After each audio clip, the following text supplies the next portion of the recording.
একটা মেসেজ ইদানিং আসছে ইমোতে, হোয়াটসঅ্যাপে, ফেসবুকে বিভিন্ন লোক শেয়ার করছে, আমি দেখছি। মেসেজটা হলো এরকম যে অমুক তারিখ থেকে পহেলা রমজান শুরু হবে। এই সংবাদটা আপনি যদি একজন মানুষকে প্রথম দেন তাহলে আপনার জন্য আল্লাহ জাহান্নাম হারাম করে দিবে। বলেন সুবহানাল্লাহ। আমিন না লিখে যাবেন না, আমিন না বলে যাবেন না।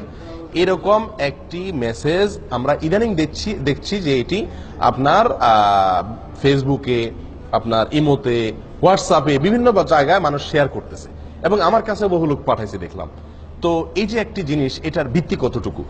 দেখুন, প্রথম কথা হলো রমজান কোন দিন শুরু হবে এটা তো শাবানের চাঁদ দেখার পরে বোঝা যাবে। এখনো শাবানের চাঁদ দেখা বহুত বাকি আছে, তার আগে থেকে অমুক তারিখ থেকে রমজান, এটা তাহলে প্রথম একটা মিথ্যা দিয়া শুরু, একটা প্রতারণা দিয়া শুরু। দ্বিতীয়ত কথা হলো, এরকম কথা নবী সাল্লাল্লাহু আলাইহি সাল্লাম কখনো বলেন নাই। এটা নবী সাল্লাল্লাহু আলাইহি সাল্লামের মিথ্যাচার। কেউ যদি এই কথা শেয়ার করে, এই কথা অন্যের কাছে পাঠায়, এই কথার প্রচার করে, এই কথাকে লাইক করে, এটাকে ভালো মনে করে কমেন্ট করে, এটাকে বিশ্বাস করে, মনে রাখতে হবে নবী সাল্লাল্লাহু আলাইহি সাল্লামের একটি ভয়াবহ সতর্কবাণী আছে। সেটি হলো, তিনি বলেছেন, মান কাযাবা আলাইয়া মুতাআম্মিদান ফালিয়াতাবাওয়া মাকআদাহু মিনান নার। যে ব্যক্তি আমার বিষয় মিথ্যা প্রচার করবে, আমার নামে কোনো কথা আমি বলি নাই, সেটাকে আমার বলে আমার পক্ষ থেকে প্রচার করবে আমার নামে মিথ্যা কথা, সেই জন্য তার ঠিকানা জাহান্নামে জেনে রাখে, নিশ্চিত জেনে রাখে। মুহাদ্দিসিনে কেরাম বলেন, যত হাদিস আছে সারা পৃথিবীতে, অনেক মুহাদ্দিসদের দৃষ্টিতে সবচেয়ে বেশি প্রচারিত, প্রসিদ্ধ, বিশুদ্ধ, মুতাওয়াতির হাদিসগুলোর ভিতরে এই হাদিস অন্যতম।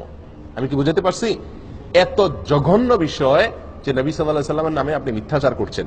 প্রিয় ভাইরা, না বুঝে এই মেসেজটা আমরা অনেকেই শেয়ার করছি, অনেকের কাছে পাঠাচ্ছি, এটাকে বিশ্বাস করছি। মনে রাখতে হবে, এরকম কোন কথার ভিত্তি শরীয়তে নাই। রমজান অমুক তারিখ হবে, অমুক তারিখে হবে, এই সংবাদটি আপনি যদি প্রথম কাউকে দেন তাহলে আপনার জন্য জাহান্নাম মাফ হয়ে যাবে। এটা যদি আপনি এতজনের মাঝে শেয়ার করেন তাহলে আপনার এত সওয়াব হবে। এই সংবাদ শেয়ার করলে গুনাহ হবে, এই সংবাদ শেয়ার করলে গুনাহ হবে, কারণ এটা নবী সাল্লাল্লাহু আলাইহি সাল্লামের নামে মিথ্যা কথা। কোথাও কোনো জাল হাদিসও এরকম কোনো কথা নাই। সহিহ হাদিস তো দূরের কথা, কোনো জাল হাদিসেও এরকম কোনো কথা পাওয়া যায় না। এটি সম্পূর্ণ মন গড়া কে বা কারা চালু করেছে। এই সমস্ত মেসেজ থেকে আমাদেরকে সাবধান হওয়া উচিত। আল্লাহ আমাদের ঈমান আমল রক্ষা করেন।